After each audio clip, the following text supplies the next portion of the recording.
course, the talk about Blue is his remarkable control at the age of 21. Koufax didn't arrive as a great pitcher until he was 27, 26. Lefty Grove until he was 27. It seems to take left-handers longer, but not this youngster. He's walked only 2.7 batters every 9 innings this year. Very good control. Bench lofts a high pop foul back toward the seats. Freehand going over, and it's out of play. 1 strike. And Vida Blue, in his last 2 starts, he pitched 9 innings, then an 11-inning game where he struck out 17 against the Angels. Didn't win or didn't lose. He left with a score 0-0. He hasn't walked a man in his last 20 innings. That's truly remarkable. Stargell on first, 1 out. 1 strike to Johnny Bench. No score on the top of the 2nd.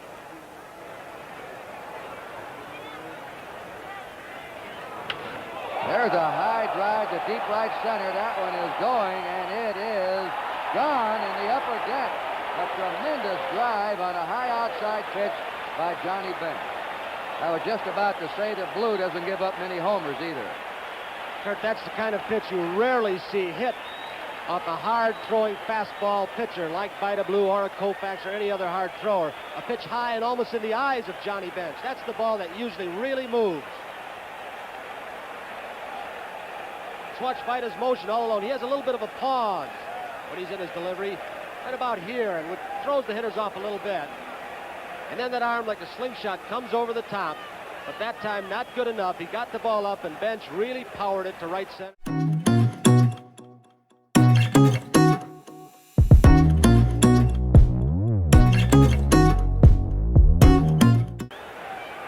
The All-Star game has not been Henry Aaron's bag. Ball 1. He's played in a lot of them, but he's hit only 175. He's had 10 hits, and they've all been singles. Tonight he wants his first extra base All-Star hit. Strike. Something else he wants is to break Babe Ruth's all-time home run record. He is 98 behind Babe Ruth. His knee holds up, but his health continues good. He might have a chance.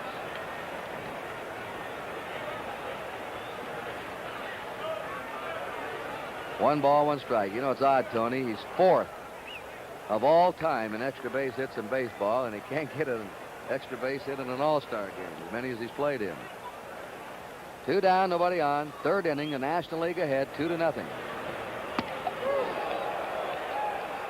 That one had something on it. 1 ball, 2 strikes. Mentioned that bad knee of Henry Aaron. He's had fluid drained off the knee something like 8 times, he was telling me, since spring training. Puffs up, he's got to get out of the lineup. It starts hurting him too much. A high fly ball, the wind carrying that one out, and it is gone in the upper deck. Henry Aaron gets his first extra base hit, his first All-Star homer, and 2 right-handed batters have hit home runs to the opposite field off Vida Blue. Blue did not make a bad pitch, it didn't look like. The ball looked like it was almost by Henry. He just kind of waved at the ball, just flipped at it with those quick hands and arms of his, and the wind got hold of it and really pushed it out. See how far back that ball is on Aaron. Look at that. He didn't even have full extension on those arms. You could see those hands had not come through yet. Was not hitting the ball way out in front, and yet the wind got hold of it and carried it into the right field stands, the upper deck.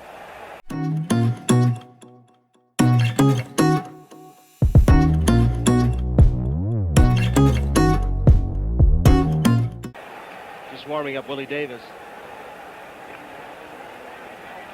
Reggie Jackson, La Rochelle, still in the National League bullpen, batting .272 for Oakland, 17 homers. He's bounced back this year, 41 runs batted in. A fine all-around player. Good defensive outfielder, base runner, and thrower. And, of course, real power, especially for this ballpark, at the strike to him.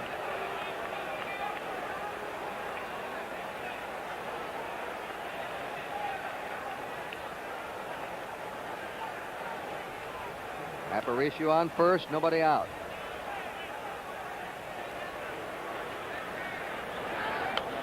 Went for the high fast one and fouls it back, and Ellis quickly has him 2 strikes. Aparicio on first base, but even at that, Willie McCovey with the National League ahead 3-0, not holding him on. He wants to protect that hole, take away some of the ground between Beckert and himself.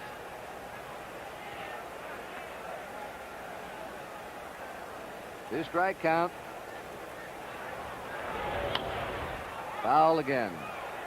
Ellis throwing the ball right by Reggie Jackson. Ellis had been going with his slider off and on, throwing fastballs and some pretty hard ones. He's had arm trouble for the Pirates at times this year, but it usually occurs about the 6th or 7th inning when his arm starts tiring. He hasn't pitched since last Tuesday. He's had 6 full days of rest. Pirates were rained out on Sunday when he was scheduled to pitch. 1 ball, 2 strikes to Reggie Jackson.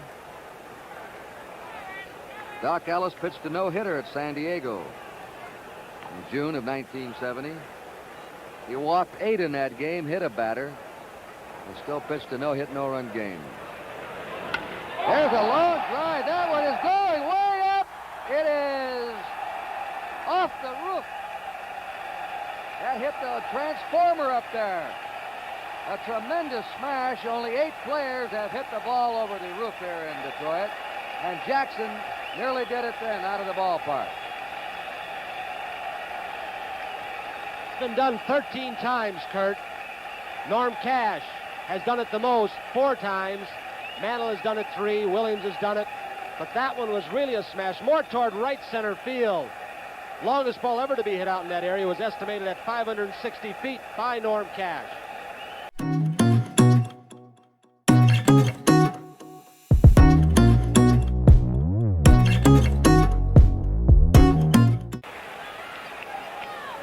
Rod Carew at first, 2 down. Frank Robinson up. He grounded to short his first time. A strike to him. National League ahead 3-2 in the last of the 3rd.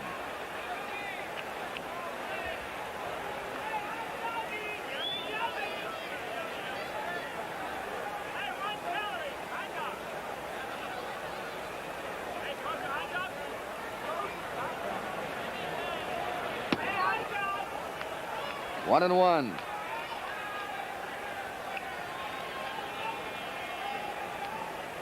Covey holding against Carew.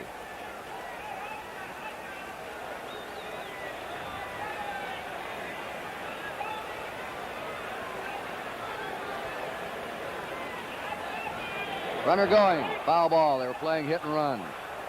Frank Robinson, seeing that runner breaking, saw the wide open hole as Glenn Beckert had left his position. Tried to shoot one through that area. A little bit late. A 1 ball, 2 strike count to Frank Robinson. Carew at first, 2 down. Like Frank is trying to take advantage of that wind. Like he was hitting late, trying to get the ball in the air. He's got a drive deep to right field. That ball is going. It is gone. A home run.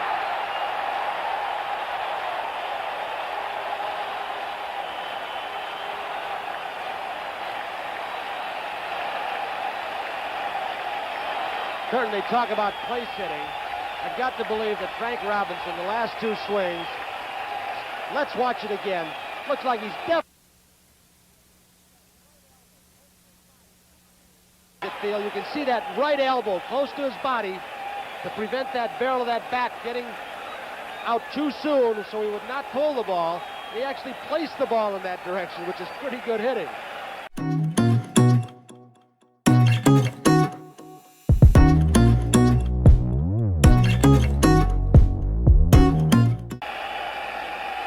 Harmon Killebrew now will be hitting in Norm Cash's spot. And then Brooks Robinson on deck.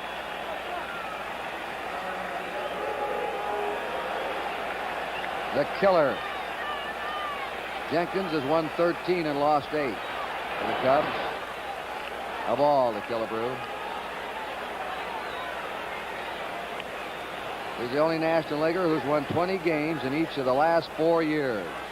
20, 20, 21, and 22.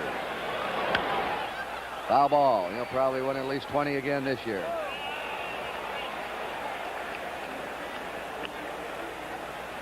We have warm-up action in the National League bullpen. Don Wilson of Houston, who replaced the injured Larry Dierker, now warming up.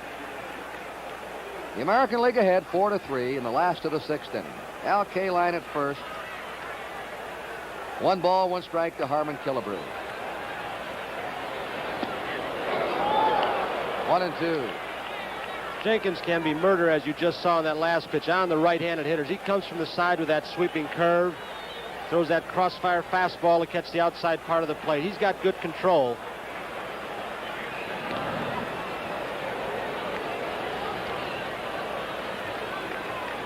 Kessinger at short, playing well over in the hole for Killebrew, expecting him to pull the ball. So is the outfield. 2-2. Killebrew's average 257 with the Twins. 11 homers, way below his usual pace this time of year. But 60 runs batted in. He's leading the American League in RBI. 2 more homers, and he'll have 500 lifetime homers. 3-2. You can't wander far off that bag against Johnny Bench. He makes those quick snap throws. Killebrew looking down at Billy Hunter, the third base coach, looking to see if he's going to have Kaline moving. There he goes. There's a long belt to deep left. That one's up. It is gone. A home run for Killebrew.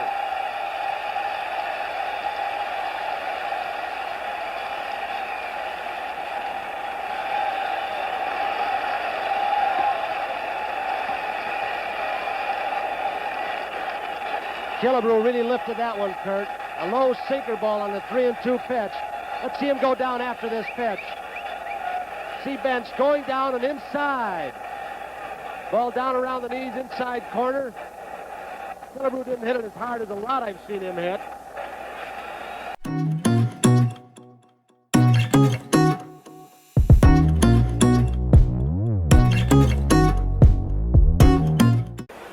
So with a 3-run lead now, they're going to try and hold it with Lolich and their best defensive players. 1 out, nobody on. Clemente struck out his first time. He replaced inside to him for a ball, Hank Aaron, in the 4th inning. Lolich has surprised a couple of these National League hitters. He surprised Bonds on the called 3rd strike with that good sharp breaking curve, and he looked like he just surprised Roberto Clemente with a pretty hard fastball.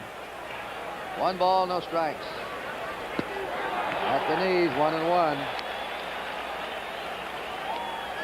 He won the 3 games for the Tigers when they beat the Cardinals, and he beat Bob Gibson in that dramatic 7th game at St. Louis. Pitching on 2 days rest. The 1-1 pitch. Let up high. Ball 2, 2-1. Clemente looked like he turned to Frank Umont, the plate umpire, and saying, yeah, let him get that one down in the strike zone. It looked like he was fooled much on the changeup. On deck is Lee May. Same pitch and high, ball 3. Clemente said, why wasn't that in the strike zone? I'd like to have that one. 1 out, nobody on. Clemente had 10 hits in a doubleheader last August against the Dodgers. A lot of hits in one day. 3-1 to him. It's a high fly into deep right center. Amos Otis way back. That one's going, and it is gone. Almost in the same spot as Johnny Bench's in the upper deck in right center.